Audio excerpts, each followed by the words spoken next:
Dear so finally बच्चों आप लोगों के लिए प्रैक्टिकल का ओरिजिनल क्वेश्चन पेपर लेकर के आ गए हैं। आप सबका डिमांड था, तो डियर बिल्कुल निश्चिंत हो जाइए, धैर्य रखिए और आप लोग किसी अच्छे जगह बैठ जाइए और आराम से इस क्लास को पूरी तरह से कर लीजिए। आपका बिल्कुल टेंशन खत्म हो जाएगा प्रैक्टिकल का एग्जाम को लेकर के। तो डियर आप लोग को पता ही होगा कि आपका एग्जाम का टाइम टेबल बहुत पहले रिलीज हो गया था, 10 से लेकर के 20 जनवरी का, है ना। लेकिन अब आपके पास कुछ ही समय बचा रह गया है। तो डियर क्या करना है कि इस पूरे क्लास को अच्छे से देखना है और जाकर के आराम से जाकर के आप प्रैक्टिकल एग्जाम दे दीजिएगा। कहीं भी आपका एक नंबर छटने वाला या कटने वाला नहीं है। डियर आपको मालूम ही होगा ये जो प्रैक्टिकल पेपर, आप लोगों का एक चीज माइंड में ये चल रहा होगा कि ये प्रैक्टिकल का जो हम लोग पेपर देंगे तो ये नंबर हमारा जुटेगा। जी हाँ, आपका ये पहला क्वेश्चन पेपर दे जा रहा है, यानी बोर्ड का पहला पेपर आप देने जा रहे हैं। ये प्रैक्टिकल एग्जाम जो देंगे ये 30 का 30 मार्क्स आपका जो है पेपर में आपका जुड़ने वाला है। इसीलिए थोड़ा सा सीरियस होकर के अच्छे से ईमानदारी पूर्वक अच्छे से मेहनत करना है और जाकर के अच्छे से पेपर देना। भाई एक भी नंबर आपका नहीं कटेंगे अगर मैं जिस तरह आप लोग को बताने जा रहा हूं, है ना। सेम टू सेम चीजें आपको देखने को मिलेंगे। क्या चीजें आपको डिफरेंट देखने को मिलेंगे वो सारी चीजें आपको इस क्लास में हम लोग बताने वाले हैं, ठीक है। तो डियर जिसका भी अगर ज्योग्राफी का प्रैक्टिकल का पेपर है तो आप इस क्लास को अच्छे से देखिएगा और साथ साथ में आप लोग जो भी बच्चे नए आ रहे हैं, आप सभी सब्जेक्ट का अच्छे से तैयारी करना चाहते हैं तो चैनल को जल्दी फटाफट लाइक कर दीजिएगा और एक प्यारा सा लाइक कर दीजिएगा, है ना। आपके लिए इतना मेहनत कर रहे हैं तो ये आपकी रिस्पॉन्सिबिलिटी है। तो डियर जो हम लोग 599 रुपीज में जो नोट्स दे रहे थे ऑल सब्जेक्ट का, वो मात्र अब जो आपको कितना 100 रुपीज में दिया जा रहा है, 100 रुपीज में ऑल सब्जेक्ट का। तो जो भी बच्चे लेना चाहेंगे इस नंबर पे आप लोग जो है कॉल कर लीजिएगा 9162055090, ठीक है। तो डियर ये आपका जो है प्रैक्टिकल का जो है ना आपका पेपर जो रहने वाला भाई,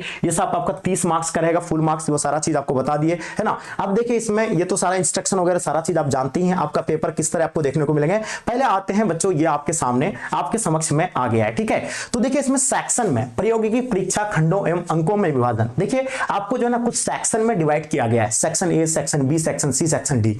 अब सेक्शन ए में कितना क्वेश्चन रहेगा, सेक्शन बी में कितना क्वेश्चन रहेगा, सेक्शन सी में कितना क्वेश्चन रहेगा, कितना मार्क्स पूछे जाएंगे, सेक्शन डी में कितना मार्क्स करेगा, कितना क्वेश्चन पूछे जाएंगे वहां से। तो ये सारी चीज को पहले अच्छे से हम लोग देखते हैं, उसके बाद प्रश्न पत्र को देखेंगे, क्लियर। अब देखिए डियर क्या है कि सेक्शन ए की बात करेंगे तो सेक्शन ए आपका कितना, ये 5 मार्क्स का आपका देखने को मिलता है। उसी तरह आपका सेक्शन बी में भी आपको ये 10 मार्क्स का देखने को मिलता है एंड सेक्शन सी जो आपको देखने को मिलेंगे ये आपका 5 मार्क्स का देखने को मिलेंगे। तो 5 5 10 20 हो गया, ठीक है। उसके बाद आपका जो सेक्शन है ना, सेक्शन डी जो आपका है, सेक्शन डी जो है प्यारे बच्चों ये आपका 10 अंक का देखने को मिलेंगे, ठीक है। अब देखिए सेक्शन ए, यानी जो हम लोग सेक्शन ए देखे इसमें कैसा सवाल रहेगा, कितना सवाल रहेगा कि आपका जो है 5 अंक आपको मिलने वाला है। तो डियर सेक्शन ए में, है ना, सेक्शन ए में आपको किसी एक प्रश्न का ही उत्तर देना है, जो कि आप लोग देख पा रहे हैं। थोड़ा सा हम जूम आउट कर लेते हैं, ध्यान दीजिएगा। ये आपका क्या है बच्चों, सेक्शन ए। और सेक्शन ए में आपको प्रश्नों की संख्या कितना देखने को मिलेंगे, एक प्रश्न देखने को, है ना। प्रश्न तो आपका 4 रहेगा, इसमें से आपको किसी एक प्रश्न का ही उत्तर देना है ना, किसी एक प्रश्न का ही उत्तर दें। ये चीज लिखा हुआ आपके सामने 4 प्रश्न है ना। अब देखिए इसमें से जो आसान है, सबसे आसान, देखिए कुछ चीजें सिर्फ आपको डिफरेंट थोड़ा सा देखने को मिलेगा भाई, है ना, सारा चीजें सेम देखने को मिलेंगे। तो देखिए आपको जो है ना सबसे पहली बात है कि माध्य आप लोग क्लास 10th में बढ़ाएंगे, माध्य बराबर सिग्मा एफ एक्स बटे सिग्मा एफ, या कुल जनसंख्या, कुल आपको पता है कुल योग बटे कुल संख्या जिसको हम लोग लिखते हैं। तो ये देखिए माध्य आपको गणना करने के बोलेंगे तो माध्य आपको देखिए ये वाला, ये आपको देखिए ये जो माध्य देख रहे हैं तो माध्य में आपको इस तरह का कुछ देखने को मिलेंगे। यहां सिर्फ अंक का आपको डिफरेंट देखने को मिलेंगे, अंक का डिफरेंट देखने को मिलेंगे, बाकी सारा चीज आपका सेम रहने वाला है। तो इसका माध्य का फॉर्मूला क्या होता है बच्चों, याद रखिएगा सिग्मा एफ एक्स बटे सिग्मा एफ होता है ना। मान लीजिए अगर सिग्मा एफ एक्स अगर क्या आ गया मेरा 540 आ गया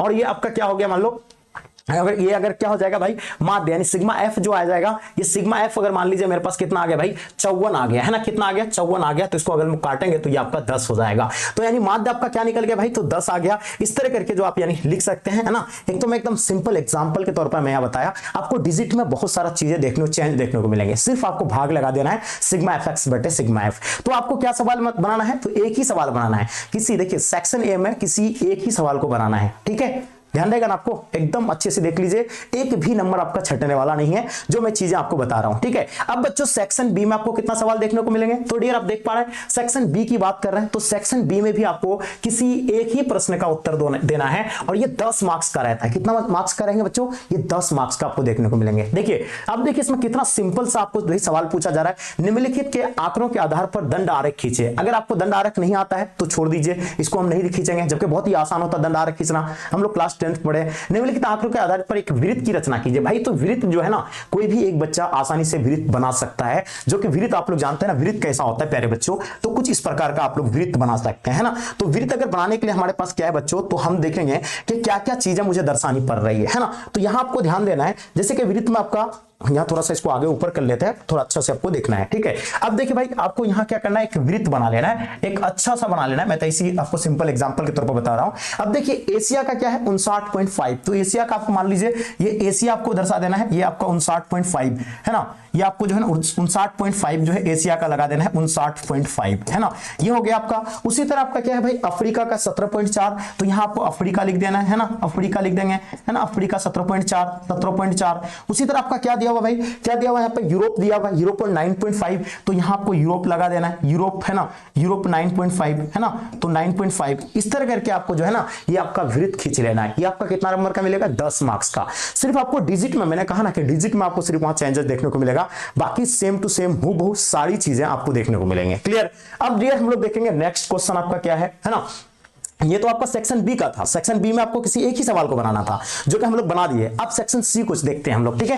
क्या देखेंगे बच्चों, सेक्शन सी में देखेंगे तो देखिए ग्राफ भी बना सकते हैं, अगर मान लीजिए वो आपको वृत्त नहीं बनाने आता है तो ग्राफ बना सकते हैं, या प्रभा संचित की रचना के लिए आवश्यक है ना खींच सकते हैं। आपके पास प्रैक्टिकल का है ना बुक होगा, जो कि मैंने पिछले वीडियो में दिखाया था कि एक छोटा सा प्रैक्टिकल का किताब आता है, उसमें भी आप देख सकते हैं है ना। अब हम लोग बात करेंगे किसके बारे में, खंड सी है ना, खंड सी आपका दिया हुआ है भाई, खंड सी है ना। खंड सी में क्या है, किसी एक ही प्रश्न का उत्तर देना है। ये भी आपको कितना मार्क्स का देखने को मिलता है भाई, 5 मार्क्स का देखने को मिलता है। कितना, 5 मार्क्स, जो कि आप लोग बहुत आसानी से इसको लिख सकते हैं। आपके पास प्रैक्टिकल जो ज्योग्राफी का प्रैक्टिकल जो बुक है उससे जो आप लिखे हैं, तो आप देखिए ये 2-3 प्रश्नों को आप लोग देख लीजिएगा, ठीक है डियर। मैं आपको बता रहा हूं, ध्यान से दीजिएगा। आपके पास देखिए बुक को निकालिएगा है ना, क्लास में ही आप बुक निकालिएगा, है आपके पास कंप्यूटर के निवेश एवं है ना बहिर्ष उपकरणों के कार्य, तो ये आप देखिएगा कंप्यूटर वाला जो सेक्शन है वहां पे जाके देखिएगा, तो ये क्वेश्चन आपको देखने को मिल जाएगा। उसके बाद आपका स्थानिक और गैर स्थानिक आंकड़ों में अंतर है, ये भी आपको देखने को मिलेंगे। सूखा प्रवाह क्षेत्रों का सर्वेक्षण आप कैसे करेंगे, जो सूखा प्रवाह क्षेत्र है ना, तो भाई इसका तो आप सर्वेक्षण कैसे कर सकते हैं, इसके बारे में वहां जो लिखा हुआ पूरा बुक्स में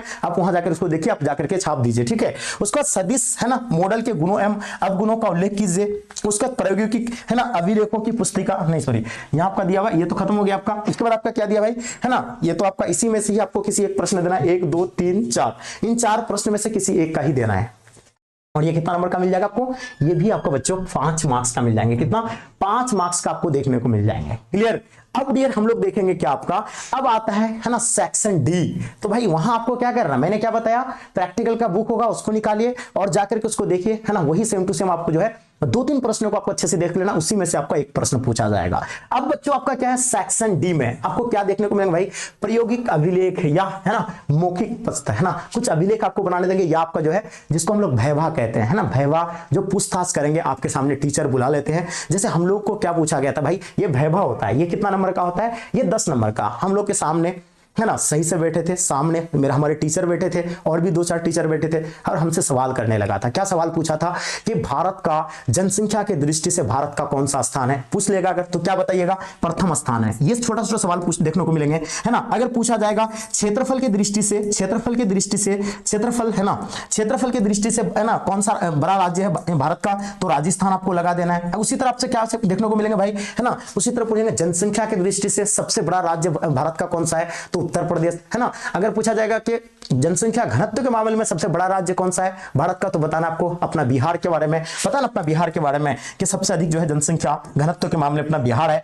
जहां 1106 व्यक्ति प्रति वर्ग किलोमीटर निवास करते हैं। अगर पूछा जाएगा सबसे कम कहां है, सबसे कम अगर पूछा जाएगा तो आप लोग लगाइएगा अरुणाचल प्रदेश है ना, अरुणाचल प्रदेश हो जाएंगे सबसे कम, अरुणाचल प्रदेश हो जाएंगे, जहां पर 17 व्यक्ति प्रति वर्ग किलोमीटर निवास करता है ना। इस तरह करके सवाल देखने को मिलेंगे। उसके बाद पूछा जाएगा कि गन्ना उत्पादन सबसे अधिक कौन सा राज्य करता है ना, जूट उत्पादन कौन सा राज्य करता है, कॉफी उत्पादन कौन सा राज्य करता है ना। उसके बाद भाई केला उत्पादन कौन सा राज्य करता है ना। बिहार का जो कोई मतलब फेमस जो है जगह के बारे में पूछ लेंगे, बिहार का फेमस डिश क्या है ना, जो कि लिट्टी चोखा हम सब जानते हैं। ये छोटा छोटा आपको सवाल जो है देखने को मिलेंगे किसमें, तो ये मौखिक प्रश्न है बच्चों खास करके। उसके बाद पूछ लेगा बिहार का राजधानी कहां है, झारखंड का राजधानी कहां है। तो इस तरह करके आपको छोटा छोटा सवाल पूछेंगे और ये आपका टोटल मार्क्स कितना बच्चों 10 मार्क्स का पूछेंगे। तो बिहार के बारे में आपको याद रखना है, अभी जो वर्तमान में मुख्यमंत्री कौन है और राज्यपाल कौन है ना, उसके साथ साथ जो आपका शिक्षा मंत्री कौन है, ये सारी चीजें आपको बच्चों थोड़ा थोड़ा करके आपको याद रखना है और यही से आपका जो कितना नंबर का आने वाला है बच्चों, ये 10 नंबर का आने वाला है। तो क्लियर, मुझे लगता है कि ये चीजें आपको बहुत अच्छे से बच्चों समझ में आ गया होगा। क्या कोई दिक्कत या कोई परेशानी है ना, कोई प्रॉब्लम अगर है तो बच्चों बता सकते हैं, है ना। चलिए, तो आप लोग जो भी बच्चे नए आ रहे हैं, सबसे पहले तो बच्चों आप लोग चैनल को सब्सक्राइब कर लेंगे, है ना। देखिए, मैं सारा चीजें आपको यही बता दिया, आपको आंसर कहीं खोजने की जरूरत नहीं है, सिर्फ पैटर्न देख लीजिए, क्वेश्चन देख लीजिए, ऐसा ही सेम टू सेम चीजें आपको देखने को मिलेंगे, बस सिर्फ और सिर्फ कुछ डिजिट का आपको अंतर देखने को मिलेंगे। ठीक है बच्चों, बात समझ में आ रही है। तो भाई आपको निश्चिंत रहना है, आप परेशान ना होए, है ना, बिल्कुल जाकर के आराम से जाके गर्दा उड़ा के आइए। ठीक है, चलिए। और हाँ, जो एक बताए ना, अभी जो बच्चे नोट्स के बारे में बोल रहे थे, तो जो बच्चा नोट्स लेना चाहते हैं ना, जो बच्चे बताए कि मैं नोट्स लेना चाहेंगे जो बच्चे, तो बच्चों जो नोट्स हम लोग 599 रुपीज में दे रहे थे, वो नोट्स अब मात्र आपको 100 रुपीज में आपको देखने को मिल रहा है। कितना? 100 रुपीज में, वो भी ऑल सब्जेक्ट का, है ना, ऑल सब्जेक्ट का बच्चों। तो आप चाहते हैं कि हमारा, है ना, तैयारी बेहतर हो, जिसमें सब्जेक्टिव प्लस ऑब्जेक्टिव दोनों चीजें आपको देखने को मिलेंगे। अगर जिस भी बच्चे को लेना है बच्चों, तो इस नंबर पर आप लोग कॉल कर लीजिएगा, है ना, कि सर मुझे नोट्स चाहिए। आपकी अगर तैयारी बिल्कुल भी नहीं हुई है, आप चाहते हैं कि हम जो है टॉपर बने या मेरा 450 प्लस मार्क्स आए, तो आप बच्चों इस नोट्स को जरूर पढ़ें। इसी नोट्स से सारा का सारा प्रश्न आपको देखने को मिलेंगे। तो डियर, मुझे